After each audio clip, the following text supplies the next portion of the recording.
por mim.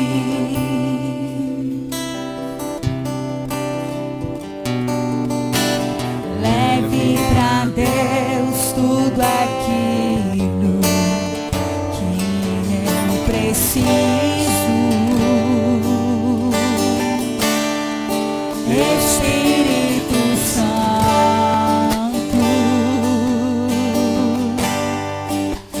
use as palavras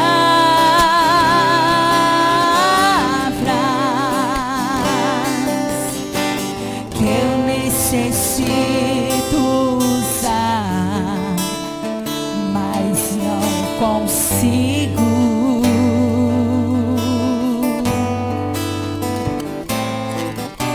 Ajude nas minhas fraquezas, não sei como devo pedir. Espírito Santo, vem interceder por mim.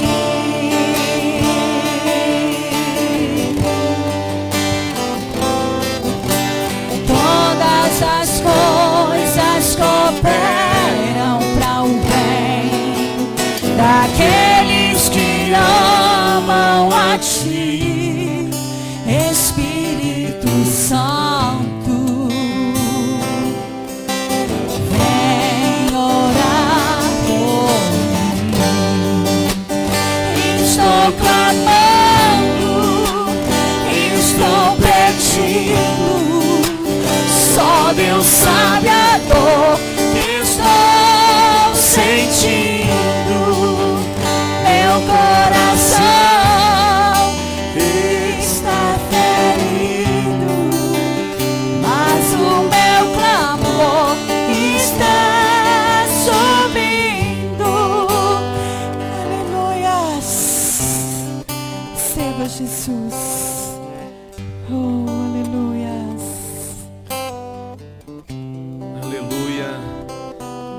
Pode dizer obrigado, Senhor. Amém. Você pode curvar a tua cabeça neste momento, mesmo assentado.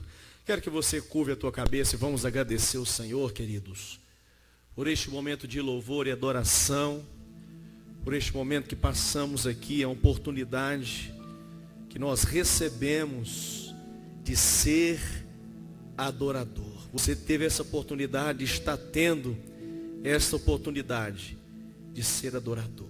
Então eu quero ouvir você orando juntamente comigo, agradecendo ao Senhor pela oportunidade, irmãos, de estarmos aqui adorando ao único e verdadeiro Deus. Senhor, meu Deus e meu Pai, eu quero, Senhor, neste momento te agradecer pelo fôlego de vida, meu Deus, porque até aqui o Senhor tem nos guardado, nos livrado. Quantos livramentos, Senhor, nós temos recebido todos os dias. Como que o Senhor tem nos imunizado, meu Deus. Muitas pessoas têm sofrido e morrido, Senhor, através dessa peste, dessa pandemia. E é por isso que eu quero te agradecer, porque nós estamos aqui, meu Deus. Estamos aqui para poder te glorificar, te adorar. Então, meu Deus querido, venha falar conosco, Senhor, aqui nessa noite. Fala, Senhor, com teu povo. Venha, meu Deus, trazer libertação, meu Deus. Aqueles que ainda não conheceu o teu evangelho, que é poderoso para salvar. Venha trazer, meu Deus, a libertação, a salvação, em nome do teu Filho Jesus Cristo. Quem pode dizer amém? Queria que levantasse a mãozinha quem está nos visitando aqui. Tem alguém nos visitando pela primeira vez? Tem alguém nos visitando? Tem um casal aqui, que Deus possa abençoar esse casal. Tem mais alguém que está nos visitando aí, que não é pela primeira vez, mas está nos visitando? Levante a mãozinha. Tem mais ali duas irmãs também, que Deus possa abençoar. Os irmãos estão felizes com a presença deles. Todos digam amém. Que o Senhor possa vos abençoar ricamente. Vamos colocar de pé, queridos. Nós vamos fazer uma leitura aqui, Romanos capítulo 6. Do versículo 1 até o versículo de número 14. Aleluia, glória a Deus. Bendito é o nome daquele que vive e reina para todo sempre. Romanos capítulo número 6, a partir do versículo 1, vai dizer assim: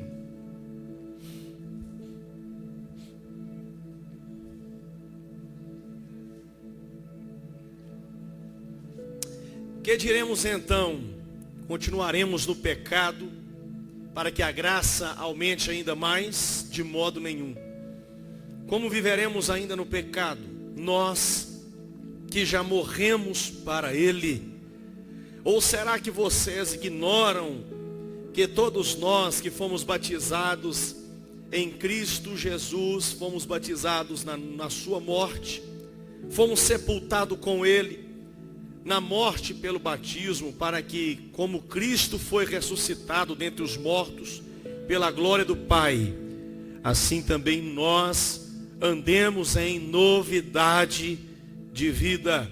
Porque se fôssemos unidos com ele na semelhança da sua morte, certamente o seremos também na semelhança da sua ressurreição. Sabendo isto, que a nossa velha natureza foi crucificada com ele, para que o corpo do pecado seja destruído e não sejamos mais escravos do pecado. Pois quem morreu está justificado do pecado. Ora, se já morremos com Cristo, cremos também que viveremos com ele.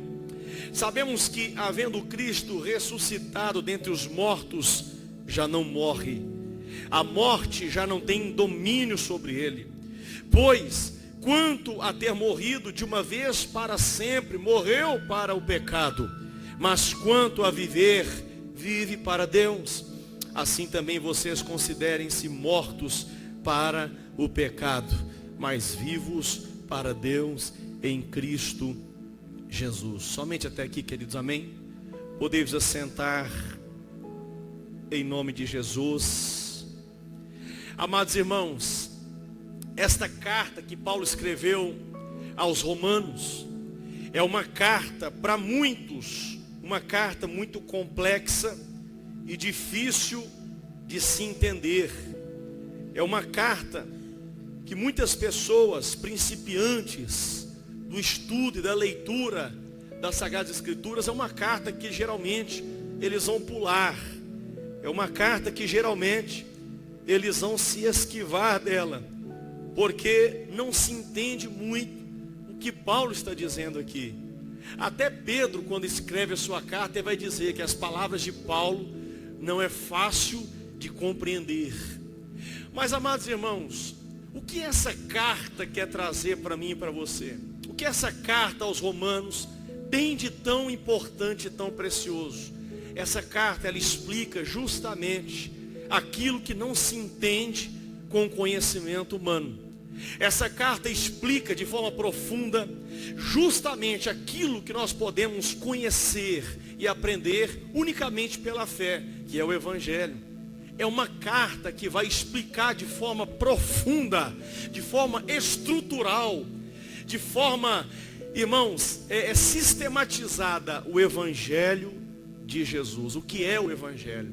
Por isso nós vamos encontrar muito aqui nessa carta a palavra justiça e justificação. Porque a obra da justiça de Deus, ou a justificação de Deus, é o coração do Evangelho.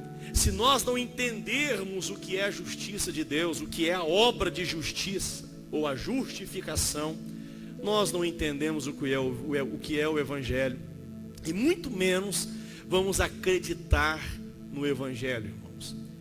Para a gente poder aqui iniciar, irmãos, essa conversa aqui hoje, Paulo, por 3 vezes, ele chama a atenção dos leitores dessa carta com a palavra saber.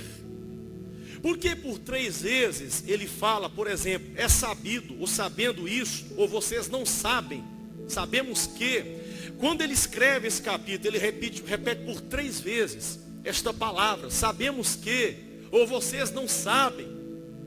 Ele está querendo dizer, irmãos, ele entende a dificuldade que nós temos de saber o que é o Evangelho.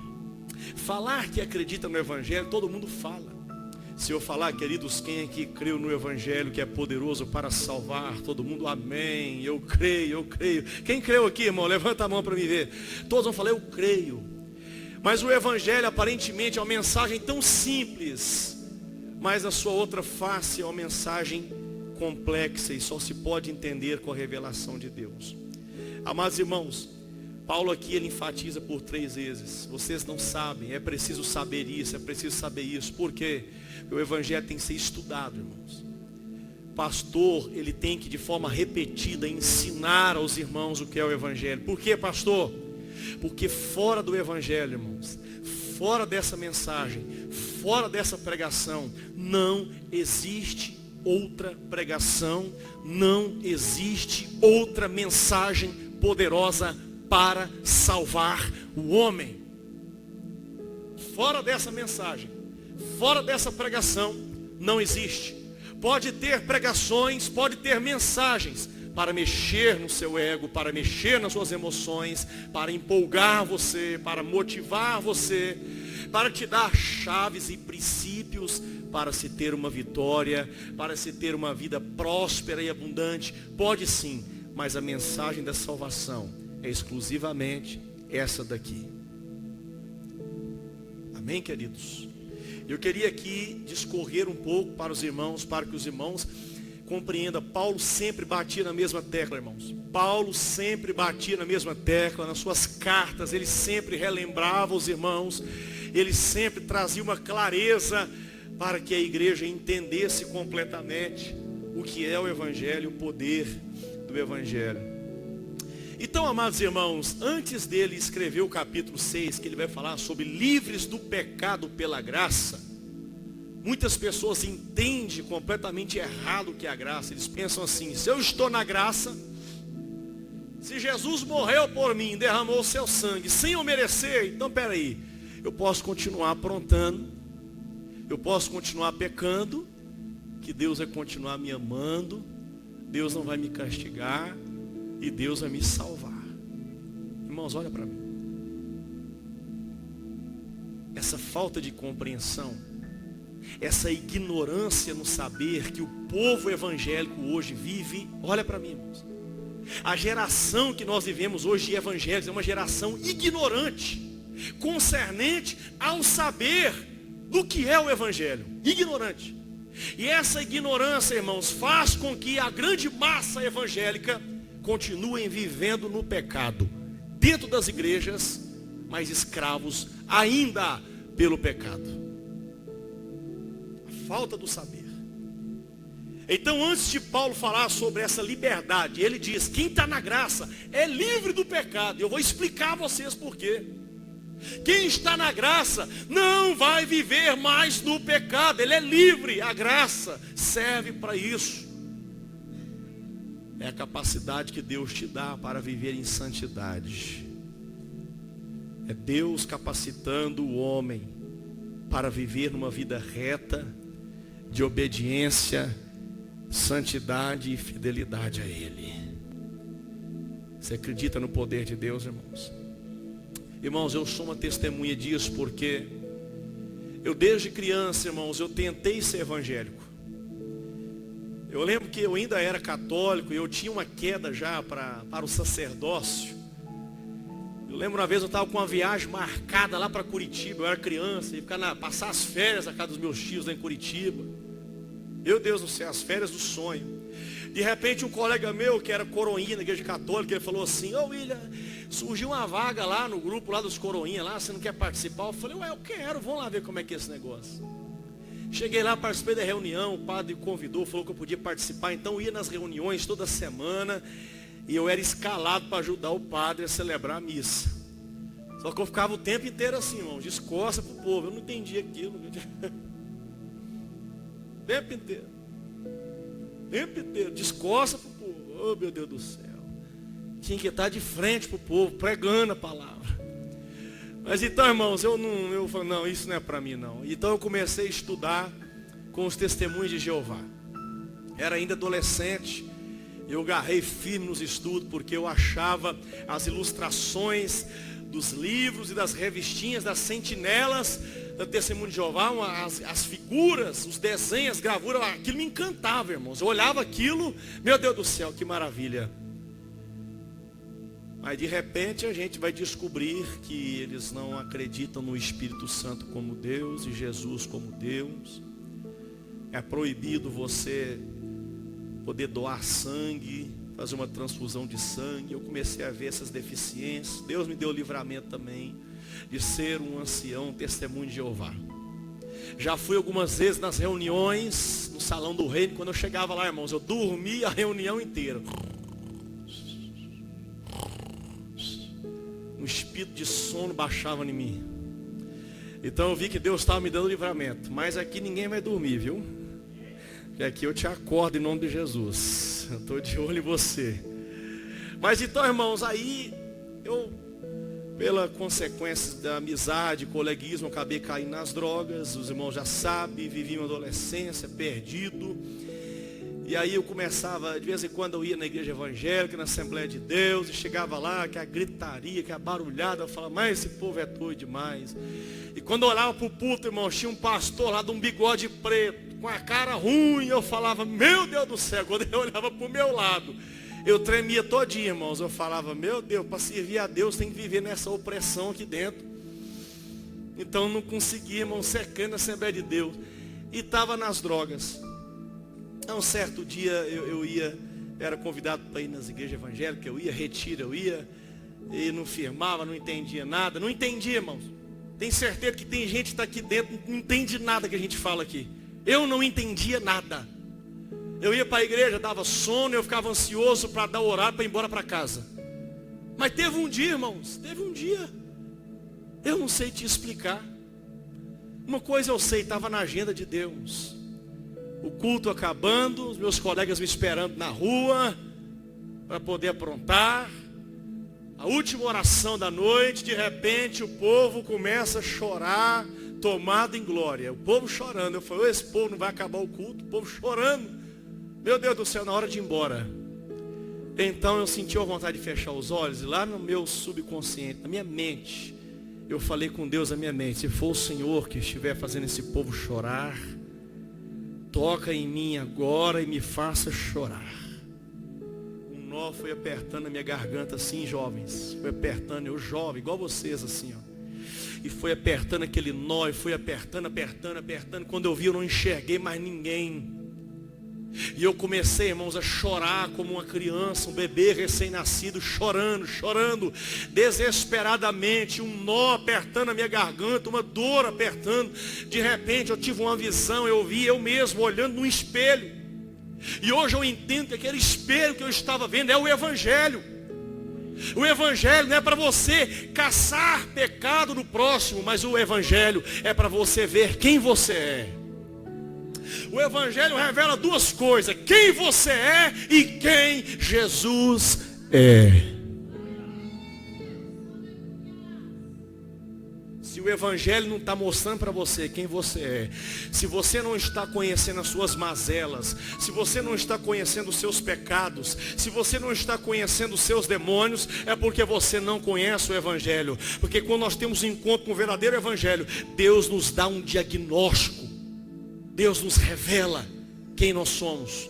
Naquela hora eu ouvi um jovem perdido, destruído, viciado, morto, escravizado. Naquele exato momento, irmãos, algo aconteceu dentro de mim. E esse algo virou a chave da minha vida. Um arrependimento. Sem ninguém falar no meu ouvido, sem ninguém me pegar na cabeça para me jogar no chão, o Espírito Santo me desarmou, o Espírito Santo me desmanchou naquela hora com o Evangelho, e eu comecei a ver quem eu era, e brotou em mim um arrependimento, que isso é o próprio dom do Espírito Santo, é Ele que convence o homem do pecado.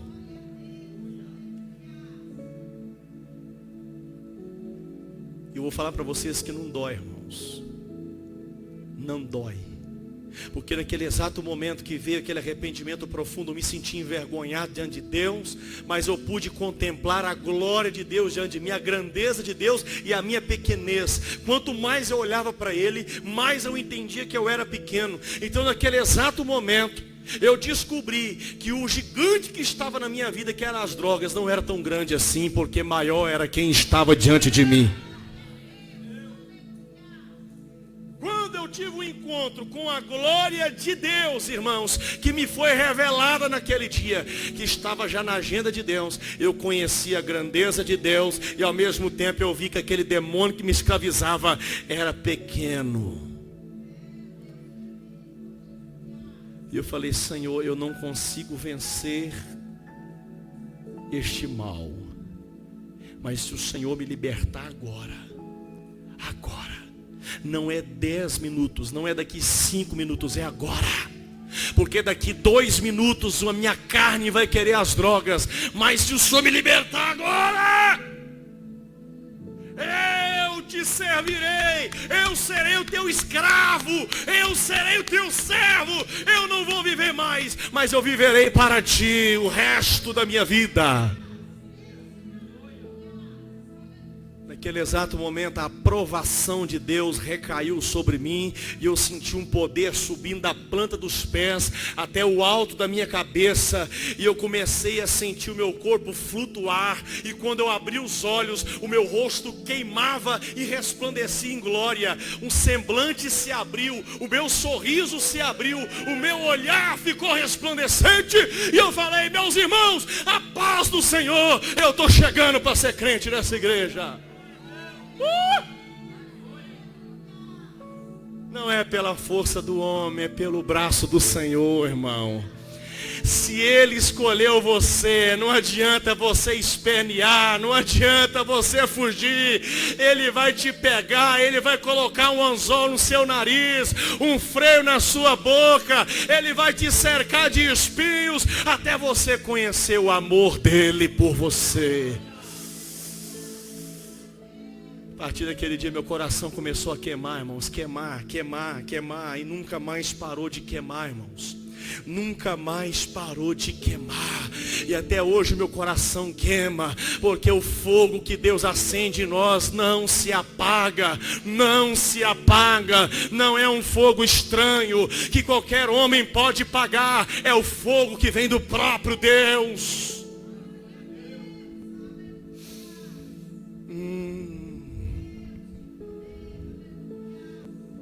Irmãos, essa obra só Deus pode fazer.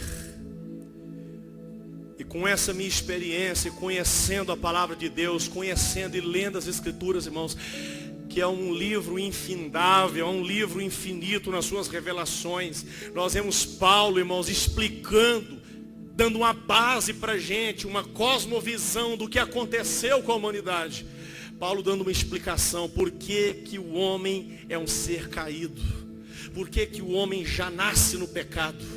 Por que o pecado já está na natureza do homem? Então Paulo começa a dizer alguns versículos antes do capítulo 6, a partir do versículo 12 ele começa a falar: por causa da desobediência de um homem, Adão, por causa da desobediência dele, da ofensa dele, toda a humanidade foi corrompida, toda a humanidade se tornou escrava do pecado, e a morte reina sobre o homem. Você sabe por que, irmãos, às vezes a sua família não é feliz? Você sabe por que, irmãos, a humanidade ainda não conheceu a felicidade, que a morte ainda reina sobre esta terra? Diz Paulo que a morte vai ser o último inimigo a ser destruído por Jesus, o último. Mas a morte ainda é um inimigo que está ativo aqui nessa terra. Agora, sobre quem a morte tem poder e legalidade de reinar? Sobre todos que nasceram já no pecado. Todos que nasceram. Todos que já nasceram. Só da pessoa nascer e vir ao mundo, ela já nasceu. Pastor, mas a criança ainda é inocente. O pecado está na criança, mas Deus não vai julgar a criança pela natureza pecaminosa que ela tem, porque ela ainda está na inocência. Mas quando ela atingir a idade de consciência, então ela vai ter que decidir pela sua salvação. Deus dá oportunidade a todo ser humano em estado de consciência de ouvir o Evangelho e decidir se eu quero a vida ou se eu quero a morte. Quem está me entendendo, diga amém. Então Paulo explica, irmãos, ele fala, por causa da desobediência de um homem, o pecado foi imputado na vida do homem. O homem não escolheu, o homem não quer ser um pecador. Você acha que o ser humano, irmãos, você acha que o homem quer, ele é criança, ele pensa, quando eu crescer eu vou ser assassino, quando eu crescer eu vou ser bandido, quando eu crescer eu vou ser prostituta, quando eu crescer eu vou ser traficante. Você acha que uma criança já deseja isso? Não, irmãos, isso é imputado na vida da criança, isso vai sendo imputado, o mundo vai imputando, o diabo ele vai imputando isso, ele vai plantando isso na vida do ser humano.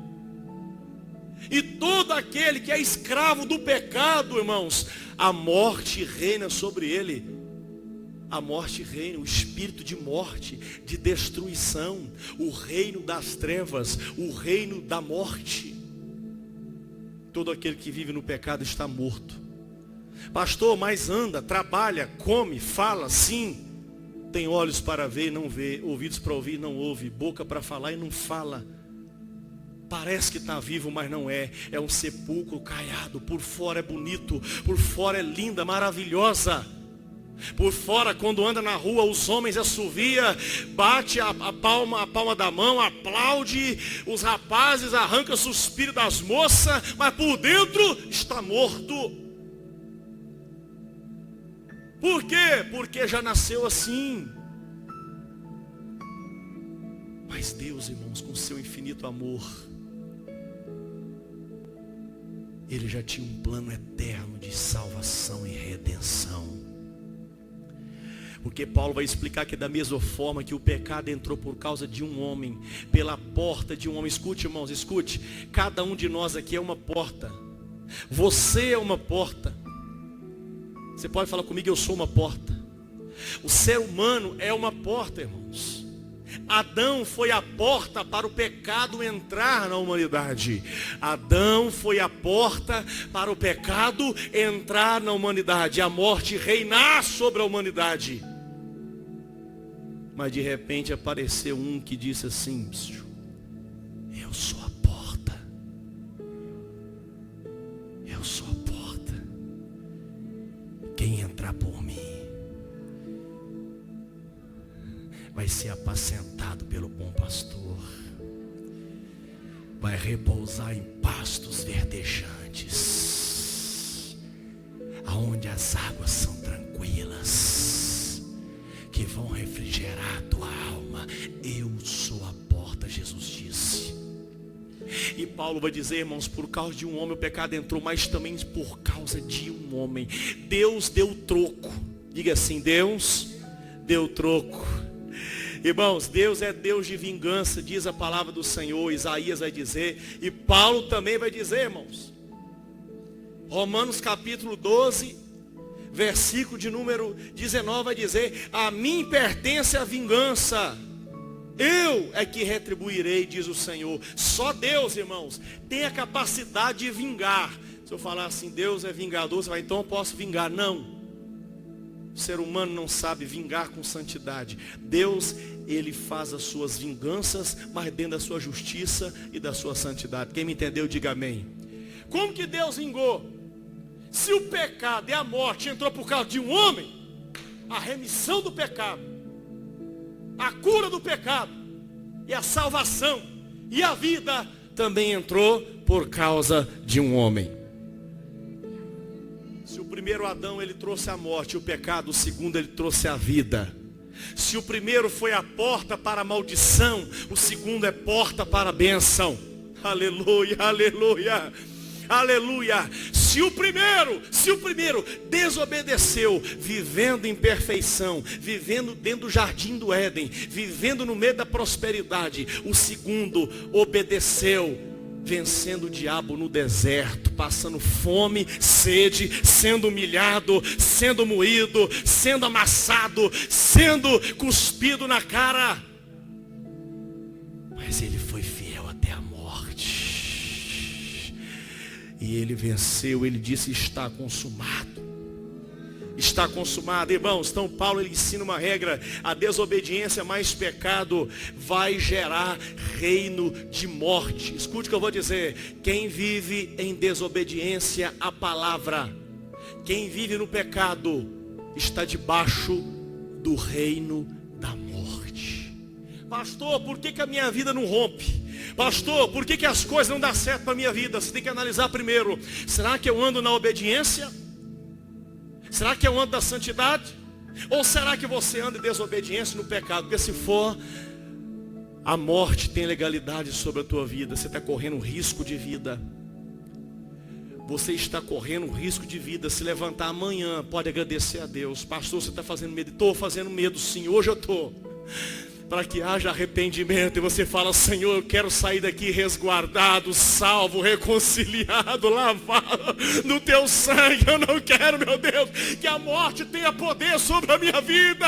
Eu não quero que a morte reine sobre a minha casa, sobre a minha família. Se o primeiro Adão, ele trouxe a desobediência, o pecado e a morte, o segundo trouxe a obediência, a justiça e a graça. E uma novidade de vida. Então, irmãos, Paulo, ele vai falar, queridos, ele vai explicar para a gente aqui nessa carta aos Romanos, aonde abundou o pecado, aonde o pecado se multiplicou e trouxe morte e destruição, agora vem Jesus com a sua graça. O que é? É a ação de Deus sem o homem merecer. Sem o homem merecer. É Deus agindo a favor do homem para poder salvar o homem. Então agora a graça vem através da obediência de um homem.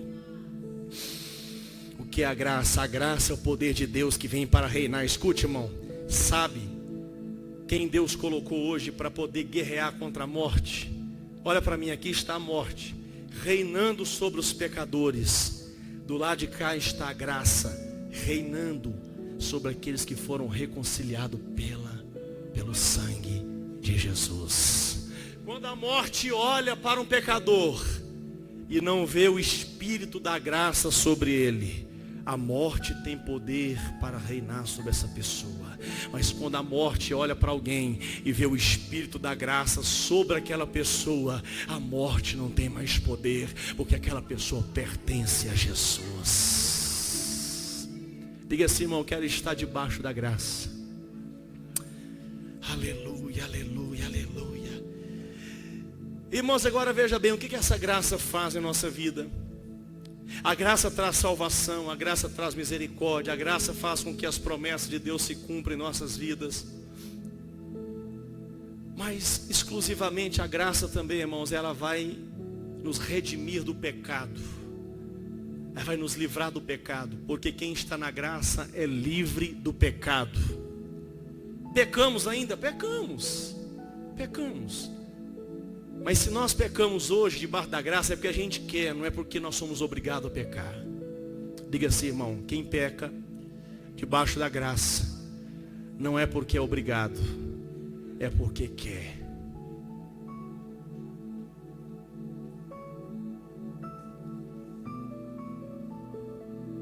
Agora, irmãos,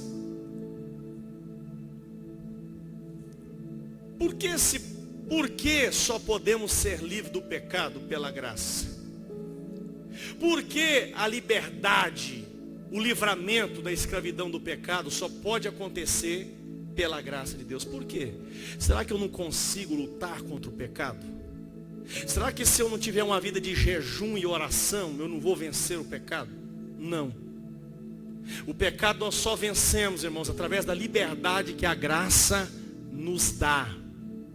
Agora, por que isso acontece? Porque quando eu estou na graça, concentra aqui, irmão, só para você pegar esse ponto aqui que vai mudar a tua vida. Pastor, eu não consigo vencer o pecado. Eu tento ser um bom crente e não consigo, pastor. Às vezes eu falo, agora eu vou, aí de repente, pastor, vem o lockdown, vem a onda roxa. E junto com a onda roxa, pastor, vem mais um bocado de demônio me atentar. Pastor, não consigo vencer o pecado. Como fazer para vencer o pecado, pastor? Entra para debaixo da graça. Mas na prática, pastor, o que acontece quando eu entro debaixo da graça? Por que eu só vou vencer o pecado estando debaixo da graça? Olha para mim. Porque quando eu entro debaixo da graça e eu creio no Evangelho, e agora o poder da graça está sobre mim, irmãos, toda a minha dívida impagável é liquidada, é paga, é quitada. Não, eu acho que os irmãos não deu glória a Deus, porque eu acho que ninguém nunca ficou endividado aqui. Acho que só o irmão Ison já ficou, né, Ison? E ele já testemunhou em rede nacional na televisão, por isso que eu estou falando dele. A sensação, irmãos, de uma pessoa que está numa dívida impagável, e quando ela é paga, a sensação é uma sensação de liberdade, é ou não é, irmão? Eu não estou falando para você ficar endividado, para você provar disso não, viu? Vigia. Mas, irmãos, quem sai da dívidas tem um sentimento de liberdade. É justamente isso que o conhecimento do Evangelho gera em mim. Quando alguém chega, cheio do Espírito Santo, e fala assim: meu filho, os teus pecados foram perdoados. Ninguém pode pagar os teus pecados. Ninguém pode apagar, nem você pode pagar pelos teus pecados. Mas Jesus veio e pagou, e o Senhor aceitou o preço que Ele pagou. Então o Evangelho, irmãos, é você anunciar como Jesus anunciava para os pecadores, para a mulher que foi pega em flagrante adultério, aquela mulher que foi condenada à morte, a ser pedrejada. Jesus falou: quem não tem pecado, atire a primeira pedra, porque todos estavam endividados com Deus. O único que não devia Deus era Jesus. Mas ele não jogou nenhuma pedra naquela mulher, mas ele defendeu ela.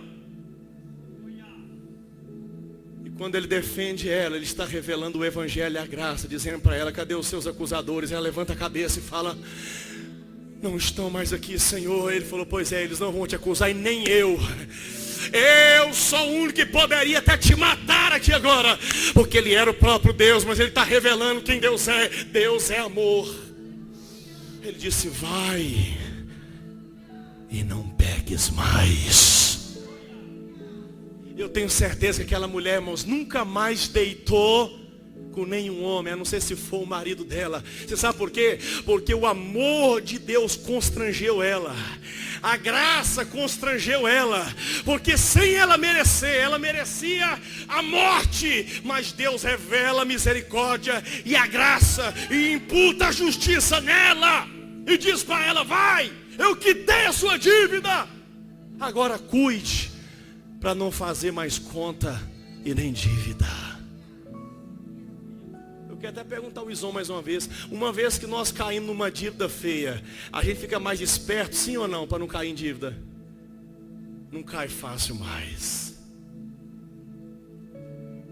Paulo está ensinando, irmãos, e eu estou trazendo aqui, com um exemplo para você digerir o Evangelho. Paulo está ensinando, irmão, uma vez só, que a graça alcança um pecador que está endividado com Deus, e ele recebe a quitação da dívida. Por uma vez só, aquela pessoa, ela fica livre, e agora, irmãos, ela vai cuidar e vigiar, ela vai ter um zelo na santidade. Quando ela pecar, João fala: filhinhos, não peque. Mas se pecar, filhinhos, tem um advogado, conserta na hora, não deixa para amanhã não, não deixa isso virar uma bola de neve não. A bola de neve já foi resolvida pelo sangue de Jesus, a dívida impagada foi resolvida, mas se cair, Ele vai te levantar, se pecar, Ele perdoa.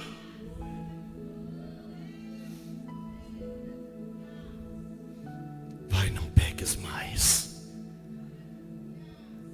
Eu preciso orar para a pessoa e falar: eu vou orar para os seus pecados. Não, é só falar para a pessoa. Isso é um evangelho, é só contar. Ops, Jesus já pagou toda a sua dívida. Jesus já pagou toda a sua dívida. Ele pagou. Irmãos, mas no tempo da antiguidade, no Antigo Testamento, uma pessoa que estava totalmente endividada, ela tinha que pagar até com a vida dela. Sabia disso? Lembra da passagem daquela mulher viúva que ficou com a dívida, a herança da dívida do marido que faleceu. Aquela mulher não tinha como pagar os credores. Eles vieram e falaram: eu vou levar seus 2 filhos como escravos, porque a dívida era impagável.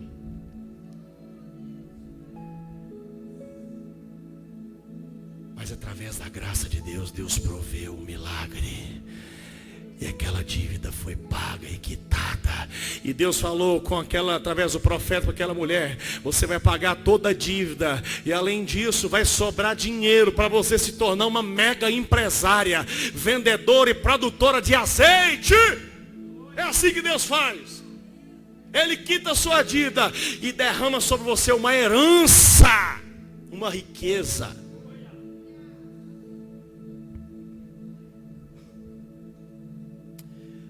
Queridos irmãos, a remoção da culpa. Então preste atenção.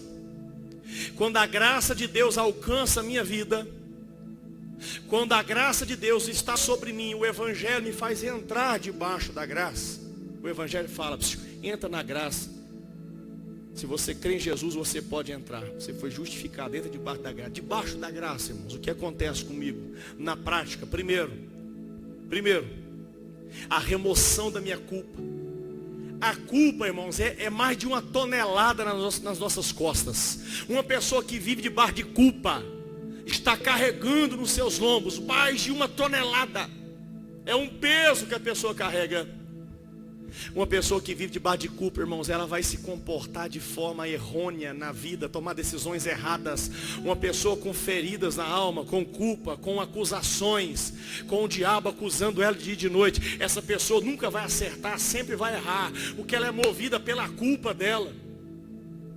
Ela está debaixo de condenação, debaixo de culpa. A pessoa está aprisionada dentro de si. Por isso que ela nunca rompe. Por isso que nunca acontece nada na vida da pessoa. Tudo dá errado.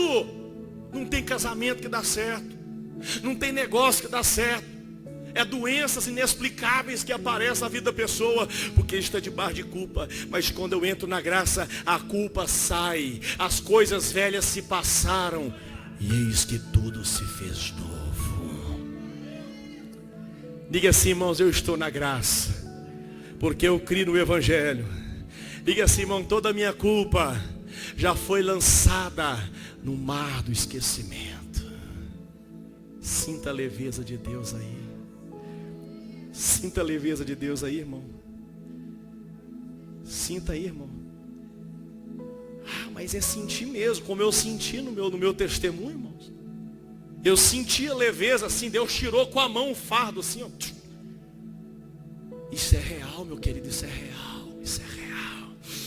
A salvação, irmãos, não é só algo que você acredita que vai acontecer, não. Você pode viver a salvação hoje.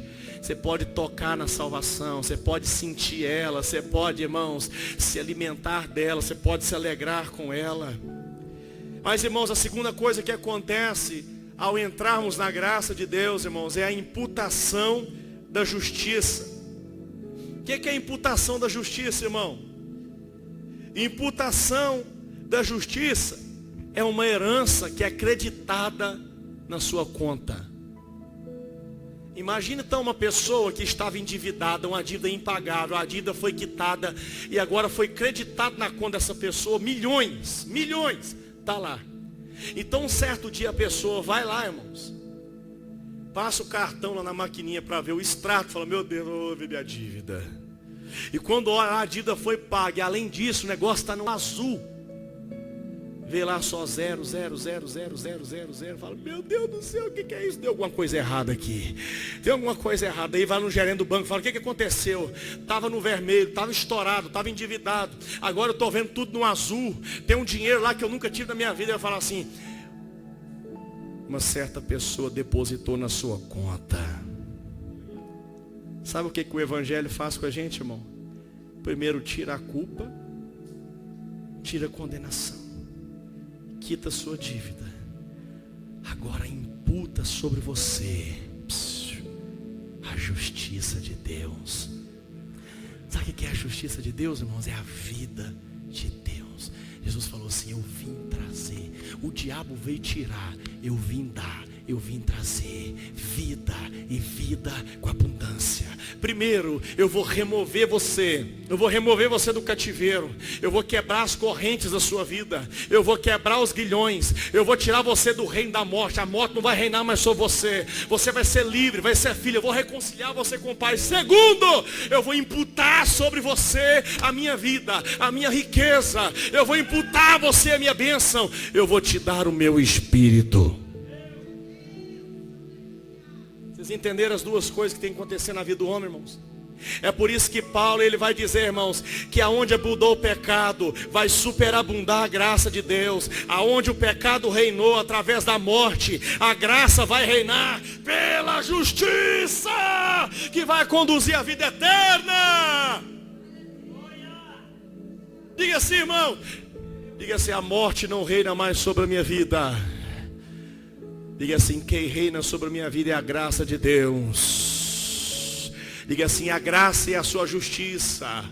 Ô irmãos, olha para mim, irmãos. Jesus não apenas morreu por nós, não. Esse negócio de sair na rua falando, ô meu filho, Jesus morreu por você, viu? Está incompleto. Está incompleto, irmão. Nós temos que falar assim, Jesus viveu por você e morreu por você. Diga assim, irmão, Jesus. Não, olha para alguém do seu lado, bem que está distante. Dá uma olhadinha e fala assim, Jesus viveu por você e morreu por você. Por que ele viveu 33 anos por nós e ele morreu, irmãos, por nós? Porque quando ele vive por nós, ele está, irmãos, desenvolvendo aqui. Quando ele nasce na manjedoura, aquele homem, 100% homem, mas agora com o Espírito divino de Deus, com o DNA divino de Deus, está surgindo na terra um único homem diferente de todos, que é um homem diferente, é o cabeça, olha para mim aqui, irmão, o cabeça de uma nova espécie, é o primogênito de muitos que vão vir. São homens feitos de barro, mas que vão carregar um tesouro enorme no seu interior. Homens que vão ser homens, mas vão receber um DNA divino de Deus. Nasce o primeiro, Jesus. E Jesus, ele vive 33 anos. Para quê? Por que ele viveu por mim? Para poder me mostrar como que Deus quer que eu viva nessa terra. Deus não desenhou para mim e para você, não. Ele nos chamou e falou, me segue, me observa, veja como eu vou fazer, para que depois eu envie você. Vinde a mim, vinde a mim. Vinde a mim todos que estão cansados e sobrecarregados, que estão debaixo do jugo do pecado, reinado sobre a morte, escravizado pela morte. Vinde a mim, vinde a mim, é o convite, vinde a mim. Agora depois que você veio, bebeu e comeu, agora negue a si mesmo, tome a sua cruz e segue-me. Venha aprender comigo, venha me observar e venha como eu faço 33 anos de exemplo e modelo para você. Aprendei de mim. Eu sou manso e humilde. Terceiro, ide por todo o mundo e pregai o evangelho a toda criatura, e todo aquele que crê e for batizado será salvo. E os sinais seguirão os que crêem no meu nome, expulsarão os demônios no meu nome, imporá as mãos sobre os doentes, eles serão curados no meu nome, pegarão serpentes e elas não lhe farão dano algum no meu nome. Se beber alguma coisa mortífera, não lhe matará, porque você terá do meu espírito, o espírito que moveu em mim 33 anos, eu vou dar ele para vocês. Diga assim, irmão, Jesus viveu por mim para me dar da sua unção e do seu espírito. Ele viveu por nós, irmãos, para falar assim, vocês vão fazer a mesma coisa que eu fiz. Fala mais uma vez, irmão, Jesus viveu para que eu aprendesse como fazer. Diga assim, igualzinho a ele. Jesus falou assim conosco, irmão, vocês vão fazer igual, ou até melhor, até maior do que eu fiz. Vocês vão fazer igual. Quem quer fazer como Jesus aqui, irmãos? Quem quer ser como Jesus aqui, irmãos?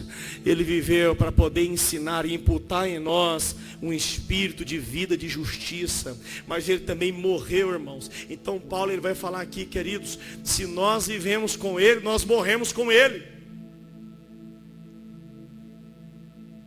Peraí, se agora eu estou em Cristo, se Cristo é um modelo de como eu tenho que ser e do que eu tenho que fazer, eu tenho que morrer como ele. Se ele foi para o madeiro, eu tenho que ir para o madeiro. Mas não é o madeiro de verdade. É morrer para o pecado, irmãos.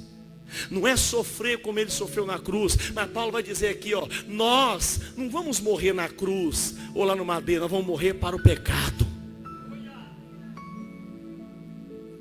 Morrer para o pecado. Se Jesus ele viveu e me deu o exemplo de como ser, agora até na sua morte ele me dá um exemplo do que fazer. E é por isso que Paulo fala 3 vezes: vocês ignoram, vocês não estão sabendo, vocês esqueceram, vocês não estão lembrando que nós somos batizados em Cristo Jesus. Fomos batizados na sua morte. O dia que você passou pelas águas, aquilo representa a sua morte, meu querido. O velho homem ficou sepultado ali. Por que você ainda está no pecado? Se você morreu lá no dia do batismo, ficou lá o velho homem, o pecado não tem mais poder sobre a tua vida.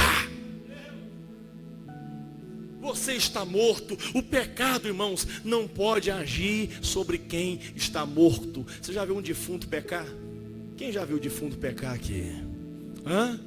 Defunto não peca, por quê? Porque está morto. Paulo está dizendo: quem morreu não pode pecar. Quem está morto não pode pecar. Ele fala: pois quem morreu está justificado do pecado. Quanto mais, irmãos, em Cristo, pela fé, eu vou morrendo a cada dia, menos o pecado terá poder sobre a minha vida. E é isso que a graça faz com a gente. A graça, ela vai te matando todos os dias e vai te dando uma nova vida todos os dias. É o que Paulo falou, novidade de vida. Versículo que nós lemos aqui, o versículo 5, irmãos. Versículo 4, ele vai dizendo: assim também nós andemos em novidade de vida. Você morreu no dia do batismo, a partir dali você vive em novidade de vida. E essa vida nova vem através de Jesus.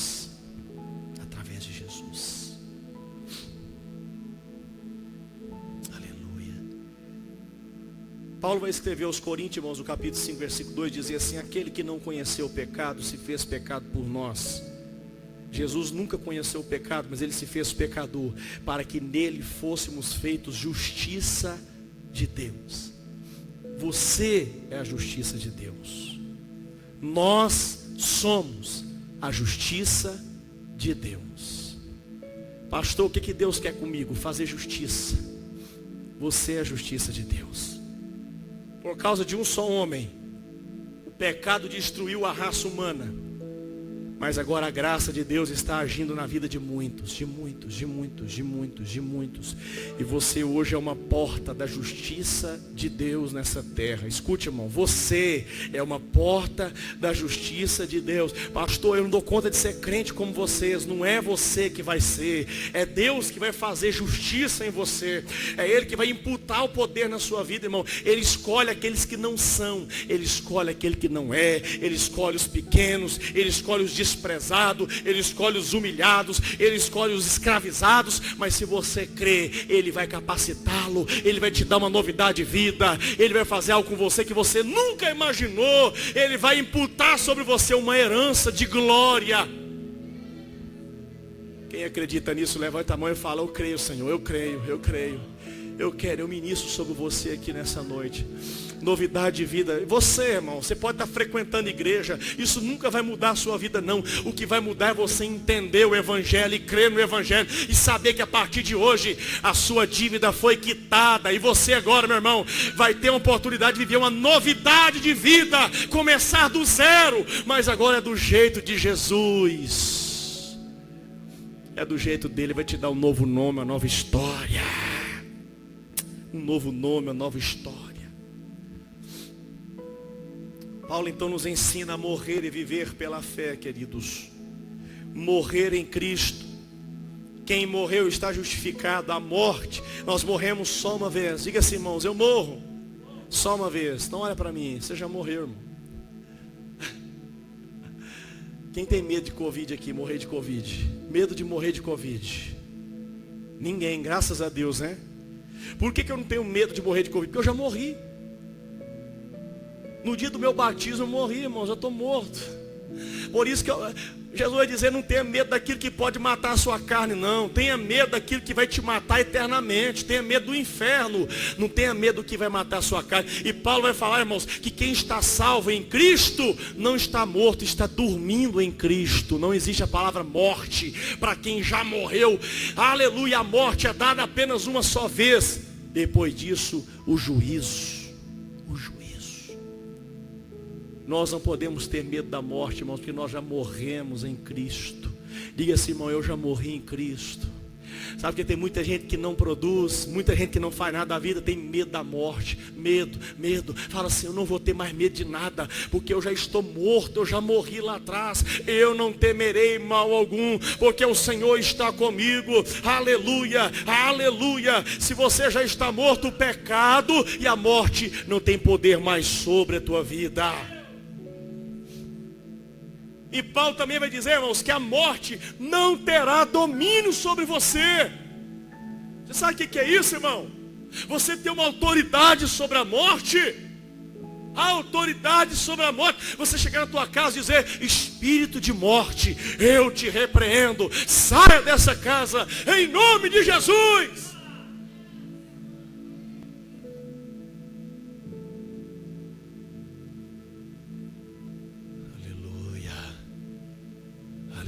De vez em quando eu oro assim, irmãos, para algumas pessoas, espírito de morte, solta essa pessoa agora. Eu lembro um dia em Pará de Minas, eu contei isso aqui algumas vezes, um senhor caiu na minha frente assim, começou a morrer, irmãos, e parou de respirar, ficou roxo, a língua dele entrou para dentro, parou de respirar, a neta dele estava com ele, começou a bater no peito dele, chamaram o SAMU, o corpo de bombeiro, não sei, todo mundo encheu ali, rodeou, aí eu comecei a olhar aquele movimento, eu falei, o que aconteceu? Quando eu vi o senhor estava no chão lá, irmãos, aparentemente morto, não respirava mais, a língua enrolou para dentro. Eu cheguei curioso para ver, nós somos todo mundo curioso, né? Cheguei assim para orar, o Espírito Santo falou assim, vai lá e ora para ele. Eu falei, nossa, o senhor está brincando comigo. Não. Vai lá e ora para ele. O senhor está brincando comigo. Quando eu vi, irmãos, eu já estava agachado, todo mundo olhando, aquele sol queimando, irmãos, no lombo assim, de repente eu agachei. Eu cheguei no ouvido dele, não precisou de fazer massagem para ressuscitar, para trazer ele à vida. O poder da oração, irmãos, vale mais do que qualquer coisa. Eu cheguei no ouvido e falei, espírito de morte, sai em nome de Jesus. Quando eu falei, irmãos, ele...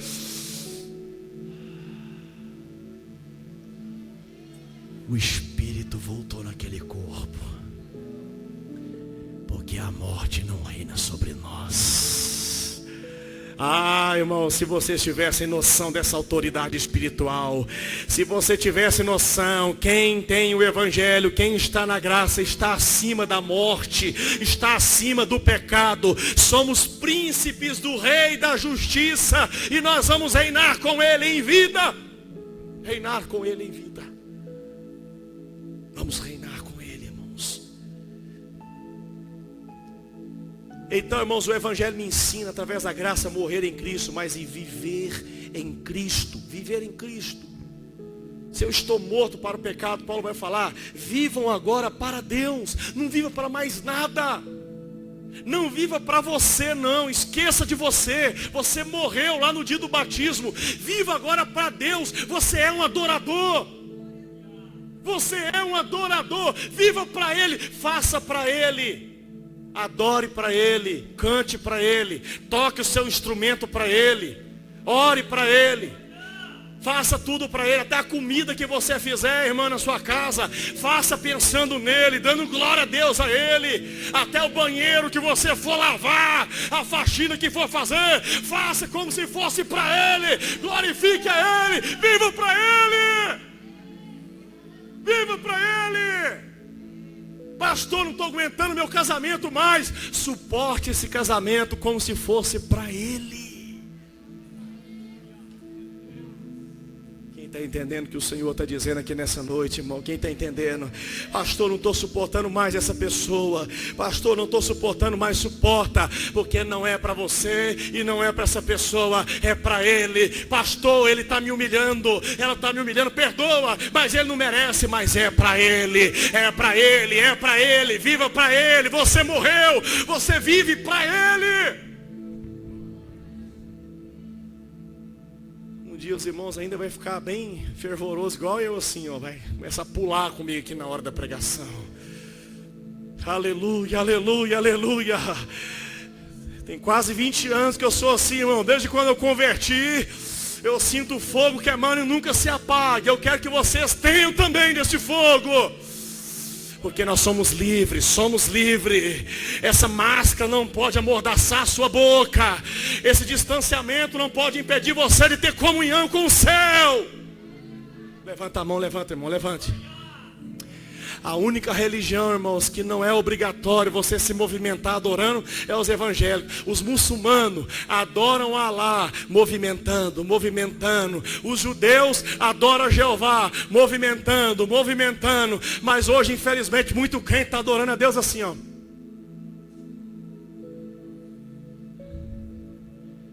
Mas a partir de hoje você vai adorar a Deus com todo o seu corpo, com toda a sua mente.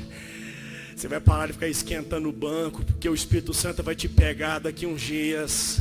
Você vai começar a pular aqui nessa igreja. Eu vou ter que parar de pregar, porque você vai ser tomado pela glória. Não é porque você merece, não é porque Ele quer fazer assim, nós. É Ele que quer, irmão. É algo que vão chamar você de louco. Vai dizer que a gente está embriagado e drogado. Mas nós estaremos cheio do Espírito Santo.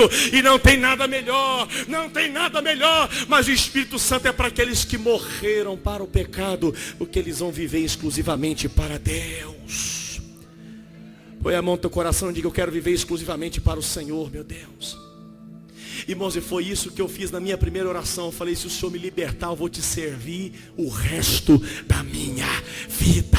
Você pode falar isso com Deus hoje: meu Deus, eu quero morrer para esse pecado, eu quero ser livre desse pecado, mas eu quero servir o Senhor o resto da minha vida. Se o Senhor me libertar e me salvar aqui nesta noite, viva para Ele, viva com graça, com graça. A graça vai te dar o poder de Deus, vai derramar o Espírito Santo sobre você. A graça vai tirar todo o fardo do pecado. A justiça vai reinar sobre você. Você vai ser chamado pelos céus de justo. Você vai ser justificado diante de Deus. Irmãos, então Paulo ele vai falar assim, ele vai dar uma orientação para a igreja dizendo: uma vez que você não vive mais para o pecado, você vive para Deus e se considera morto. Versículo 11, considera-se morto, viva para Deus. Não permita que o pecado reine mais sobre o teu corpo. Não permita. As portas do inferno não vai prevalecer contra a igreja. Não aceita o pecado bater na porta da sua vida. Não aceita, não permita. Ele vem, mas você pode falar: eu não te aceito. Eu não te aceito. Tem uma frase que eu gosto muito, irmãos: as aves podem até voar sobre a nossa cabeça, mas não pode fazer ninho e nem colocar os seus ovos. O diabo pode ficar voando sobre nós, irmãos, tentando nos derrubar no pecado, mas é só se você permitir, porque você é o templo do Espírito Santo. E Paulo está dizendo: não permita, não deixe, não aceite. Quem está sentindo a presença de Jesus aqui? Pela graça, pela graça. Ele diz: não obedeça às paixões da sua carne. A sua carne é apaixonada pelo mundo. Não obedece, ela não obedece. Você está morto, está vivendo em novidade de vida. Todos os dias ofereça a tua vida como oferta ao Senhor, oferta agradável a Deus, todo dia. Todos os dias, é diário, irmãos, diário. Oferte todos os dias. Fala: Deus, eu ofereço o meu corpo, eu ofereço a minha mente, eu ofereço o meu coração, eu ofereço as minhas palavras, eu ofereço os meus pensamentos, eu ofereço o meu dinheiro, eu ofereço a minha casa, eu ofereço o meu trabalho, eu ofereço a minha família. Eu não vivo, é o Senhor que vive em mim. Eu vivo para o Senhor. Eu perdi a minha vida para receber a sua. Tem alguém que está começando a sentir um poder crescendo aí dentro, ó. É o poder do Evangelho crescendo no seu interior. E Paulo diz mais: também não ofereça os membros do seu corpo ao pecado. O que é isso? Isso é tão sério, irmãos, tão sério, que Paulo está dizendo: olha, quando você era do mundo, você oferecia os seus membros para o pecado. Você enchia os seus membros de tatuagem, gostava de fazer buraco, gostava de aplicar algumas coisas no seu corpo, na sua carne. Você gostava de adorar a beleza, a vaidade, a sensualidade, mostrando as curvas do seu corpo. Então Paulo está dizendo: não oferece mais os membros do seu corpo como instrumento de injustiça. Esconda os membros do seu corpo, santifique os membros também. Não é só porque você está na graça que o seu pé não vai ser crente. Não é só porque você está na graça que a sua mão não vai ser convertida. Quem está entendendo o que Deus está dizendo aqui, irmãos?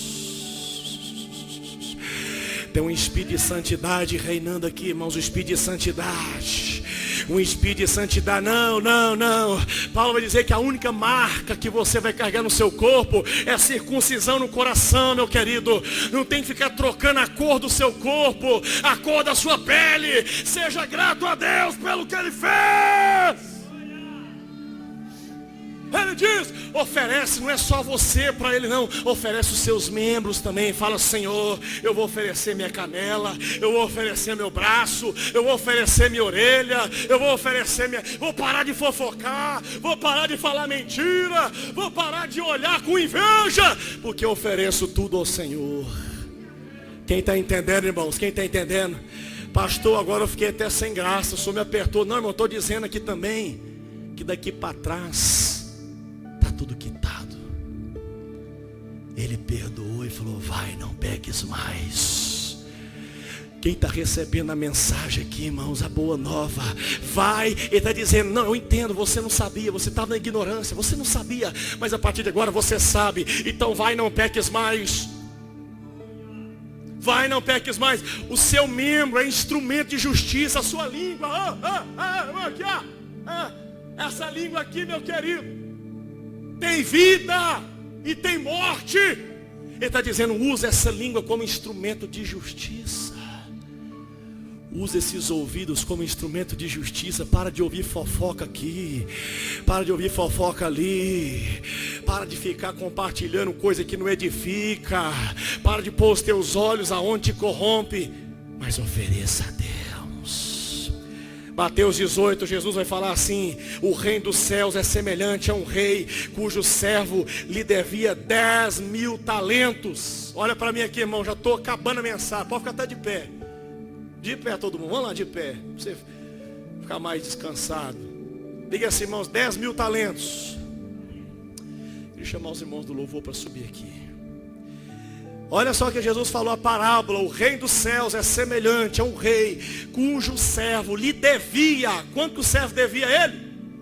10.000? Diga assim, irmão, 10.000 talentos. O que é 10.000 talentos? 10.000 talentos, irmãos, é justamente 350 toneladas. De quê? Se for de prata, daria 120 milhões de dólares. Em reais, vezes 5. Quem for bom de conta, calcula para mim. Esse homem devia justamente 350 toneladas. Se for de prata, 120 milhões de dólares. Se for de ouro, 8 bilhões e meio de dólares. Diga assim, é impagável. Dívida impagável.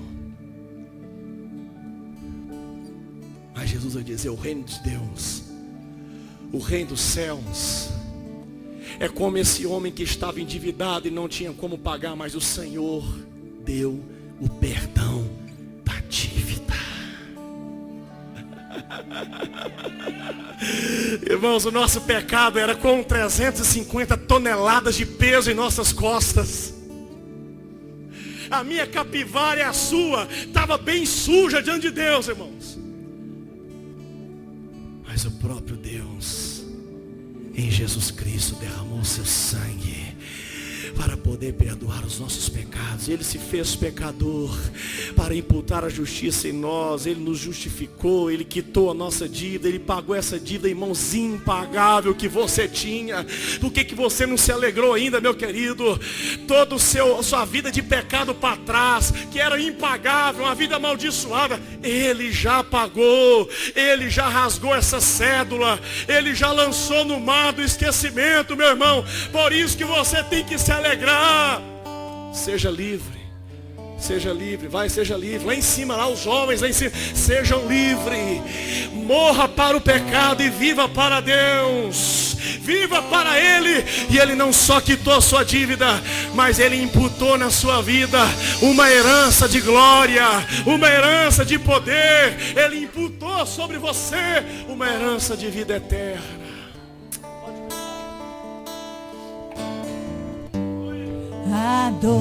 Quero que você adore um pouco. É tudo que eu sou, adorador. Assim Deus me formou. Só quem creu nessa mensagem, fecha os olhos e começa a cantar, vai. Calar a voz de um coração. Canta com liberdade, diga: Senhor, as coisas velhas se passaram, eis que tudo se fez novo.